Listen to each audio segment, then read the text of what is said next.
Welcome to the No Filter, No Apologies podcast with Rebecca Sachs and Katy Shapiro. Happy Father's Day month to all the dads out there, but today we're skipping the sentimental polish. We need to talk about what we call the dad tax, and we're not talking about when you take a bite of your kid's Reese's cup. We're actually talking about how our father's generation was conditioned to believe that a man's entire worth as a parent was tied exclusively to a paycheck. Now, my dad worked incredibly hard, but he was also highly present. He never missed a dance recital. He never missed a performance, a game. He was there for everything we did, but I'd be lying if I didn't say that my mom ran the household. Even though she worked a full-time job, she's the one who took care of everything else in the house and everything for us kids. So my dad was definitely a provider, but my mom was really running. She was the boss of the house. So I think even with a really present dad, the system still defaulted to the woman, my mom, doing the double shift. Yeah. Mine was complete opposite, right? My mom stayed home until I went to first grade. So she was a stay-at-home mom for a little bit. And then my dad traveled Sunday through Thursday or Monday through Friday. And he'd be home on the weekends, but he was usually golfing when he was home on the weekends. So we wasn't at all the performances or all the games. He would come to some, but not all of them. And then as I remember from second grade on, as far as household things went, because my mom ended up going back to school and getting her master's to be a teacher, my brother and I did a lot of the responsibilities within the house. So we were doing our own laundry, we were cooking dinners, we were making our lunch, we were doing all those things. And so mom still technically ran the house, but everybody was running around doing their own thing a lot too. Yeah. And I think there's new data that shows that modern fathers want to be active co-parents, but corporate structures still penalize men who prioritize family. And these studies that we're reading, they prove men face a flexibility stigma and a career tracking slowdown if they request family boundaries. Yeah. And I feel like that's a dirty truth of a modern dual income household, right? Where the existing corporate model is based on outdated structures and systems. Right. And so it still assumes someone is sitting at home full time handling the logistics like you were talking about. And then when you have both parents working, the system still exploits women's time. So anyway, today Rebecca and I are breaking down why traditional gender roles fail families, the hidden bias of the fatherhood premium in corporate promotions, and how we rewrite the rules of modern parenting so women can actually achieve career equality. You know, one of the things I think is really interesting, I feel like our generation was the first generation to break out of those traditional gender norms within the household. Yeah. I look at my brother and a lot of my friends within a 3 to 5 year age range of myself, and they've all been adamant to be not only the provider, but the caretaker within the home, right? And not just have everything fall on the mother. Because they are both working, they are both contributing to the finances of the family, but also they do share the responsibility of taking children to school, picking them up, caring for them, whatever the case may be. So I do think that as of 1980, those norms started to change, and that's when things started to make a difference. And yeah, I think our parents' generation is really the last one that kind of adhered to that traditional standard. Right, where the woman runs everything in the house and the men don't.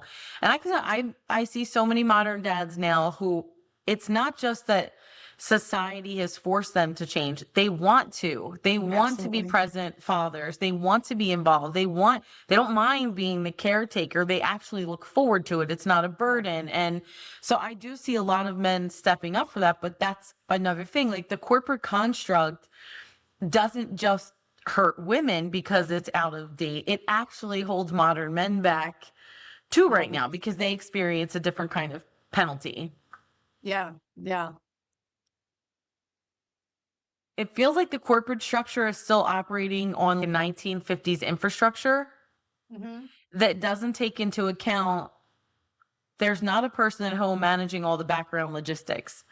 Yeah. And so when you expect fathers to have sort of this open availability and you think the mother or someone is running the domestic shift, then the whole family just hits a wall, right? Like, how do you keep it going? It's not sustainable. Right. Because everybody burns out. Yeah. And I actually think, and obviously I'm not a man, that's not my lived experience, but I feel like corporate America gives raises to men because men with a family and a mortgage are highly compliant because they can't afford to walk away. Yeah. Yeah. And I don't think we're ever going to close the gender pay gap No. until we start normalizing men being able to leave and pick up their kids or go to a family function without being labeled as uncommitted. It's an interesting dichotomy that those two things have to work together. Yeah. And it's interesting too, because in corporate environments, I've seen it both ways, right?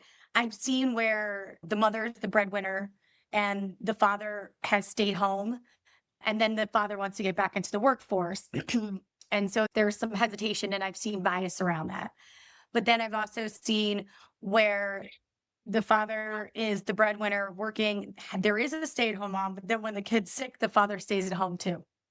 Like it's very interesting on some of the dynamics that I've witnessed and some of the things that some companies allow and some companies don't.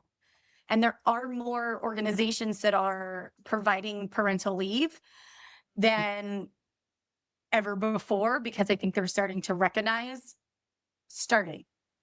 right? There's awareness around it, and they're starting to recognize how involved a lot of fathers are today, but it's not as positively rewarded as it should be. Right. So yes, you may get 2 weeks for parental leave when there's a baby, you're adopting a baby, whatever the case may be, but you just still don't get, it wouldn't be covered under FMLA if they were the ones to take a 3-month not sabbatical, but 3 months to stay home with the baby once the baby's born. Well, I also just saw with all of these companies doing layoffs and cuts, they're actually cutting back benefits like that, and they consider that a perk. And so it's like we started to make headway, and now we're in this place where those are some of the first benefits that are being cut or scaled back. And then you look and say, well, how much longer is it going to take us to bridge that gap and allow for the modernization of men sharing in these roles, and also to start closing the gap for women in the workforce, because those two things do coincide. They need to happen together. Yeah. I didn't realize that there were companies pulling back benefits. Obviously, I knew that there was tons of layoffs happening, but I didn't realize they were taking perks away. I was just reading something, and I don't remember, it was like a week ago, where it was like, this is the second phase. So there were all these layoffs. Now companies are going, okay, well, for the people who are here, now we're going to start cutting back on these benefits and perks and things like that we have. Right. Isn't that crazy? Yes. And the fact that you have so many people that are going into business and doing side hustles because they're nervous of what could potentially happen within their organization, the unknown, right? They're having to create other avenues of income for themselves and be creative. Yeah. So now you mentioned that your dad was an entrepreneur and owned his own business. Yeah.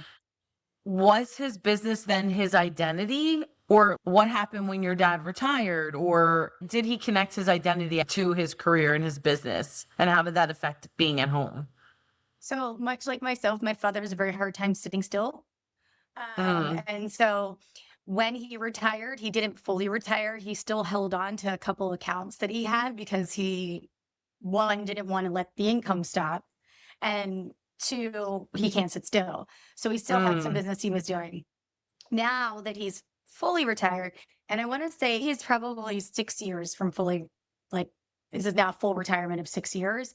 Yeah. But on a regular basis, any given day, he is outside doing yard work, lawn work all the time. He has a swim spa in the back of his house, so we tend to that all the time. Okay. And the yard and the lawn are like his children now. He's just constantly doing stuff to the house, and it's interesting. I feel like I watched my dad burn out. So my dad, he didn't have a father in his life after age 12. His dad was not in his life, and he was the oldest of 3. And so he assumed sort of a fatherly role for my aunt and my uncle, and they've always shared that growing up. And then obviously he was a father to us, and was very involved in cousins' lives and everything. And then when my son was born, he had a different sort of interaction with my son as well. And then I feel like he was working that whole time too. And once he hit a certain age, he was like, I can't wait to retire. I'm so done. I'm tired. I just want to be home. I just want to, relax. Yeah. And he didn't get much time to do that before he passed away. But it was interesting to look back on that time. I didn't understand it then because I was in my early 20s and you just don't know. Right. But to watch him sort of hit that point of just burning out from working hard from a very young age and having to Yeah. provide even before he was a provider. So he was providing for his home family, he was providing them for the family he created. And I think about that now when I look at this information of men in the workforce and women in the workforce and how the current structures are impacting us. And I look back at that and go, wow, well, that was probably what was putting pressure on him that whole time. This pressure to provide and be present because his dad wasn't. So it was a very big deal to be Right. present and trying to balance those two things. And then also looking at my mom who just did that, Yeah. My grandfather was in sales, so my dad's childhood, I would say, was very similar to mine, where his dad would work long hours, be gone majority of the day. And my grandmother was a secretary at an elementary school. So, and she'd been there for a million years. So it was very similar in how we were raised. Well, how do you think watching your dad's work ethic impacted your work ethic? Well, yeah, I mean, all he ever did was work. So when I was it was the summer between my first grade and second grade, we had an addition put on to our house. So because my dad's office before was upstairs in the hallway in my parents' bedroom. And then my parents redid their bedroom and we built a solarium and an office for my dad so he could have his own space. And it had its own, like the solarium had its own entrance and exit. So if he had people come over, business clients come over, they didn't have to come through the house. Good. Yeah. So that was, yeah, from like second grade on. And he was always in his office when he was home. First thing in the morning, all throughout the day. If he was traveling during the day, he'd go during the day, come home, then he'd be there all night till we ate dinner and then possibly go back in after dinner. And so he Yeah. was just, yeah, he was always working. It was definitely, But so did that make you have a really strong work ethic the same way? Or did it make I you believe also so. go, no, I'm going to have balance? How did that impact you? well, I don't think I ever really had balance. Mhm. So we've discussed this before where I always identified what I did with who I am for work. Recently, having to take a step back and reevaluate that. But I do think it was unconscious that that's where my work ethic came from. But From. I mean, my dad started working when he was 14 in Wildwood every summer, would go and start busting tables because his brother, who's 5 years older, was he started busting tables, but was waiting tables. So every summer they'd work. And then from Yeah. there on, all they did was work. Yeah, it's funny. I mean, I had both of my parents impacting that.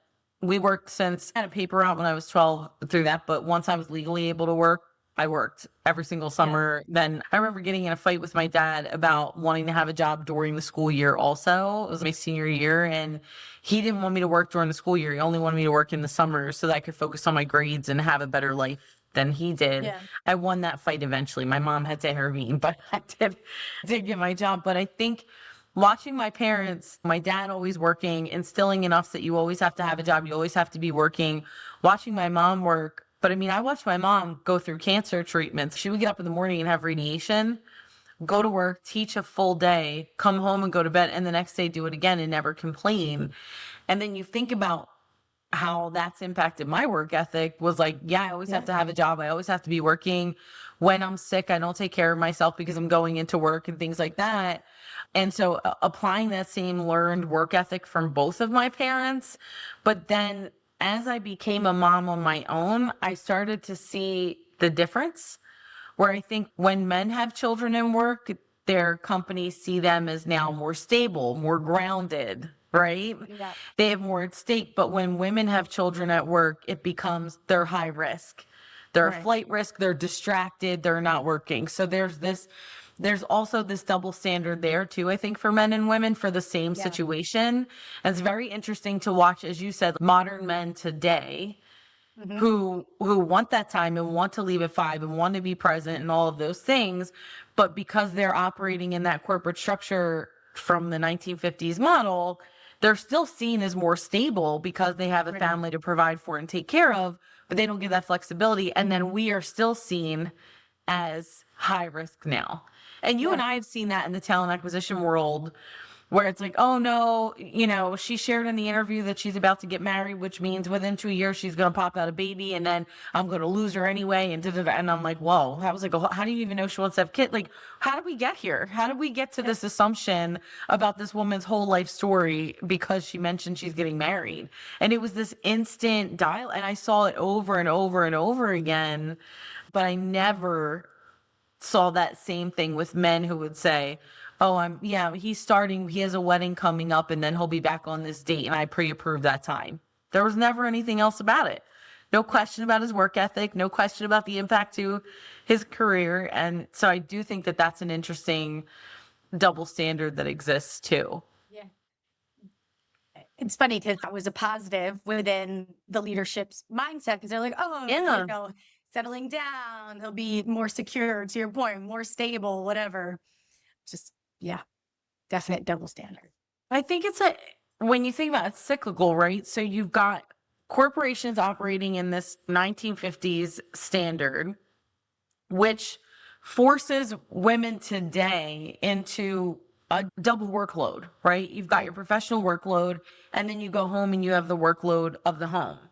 And then in the best case scenario, you have men who are operating under this 1950s constructional model, and they want to be more present and do things. So they have better stability at work because they're seen differently, but they still can't get the flexibility, which still leads to women having the double Yeah. workload. And then women, because companies don't allow this flexibility for men, it's seen as negative. Women continue to take on the workload and then they continue that reputation of being distracted or not being able to do it all. And it cracks me up when people say, well, oh, when she has a kid, she's going to be distracted, or, she's high risk, or I don't know that a woman can take on this role and all the responsibilities that comes with it. And I'm like, do you have any idea how much additional workload women are carrying because of these outdated societal constructs that continue today in business? And I think more men, or modern men as I've seen it, are waking up to this as well.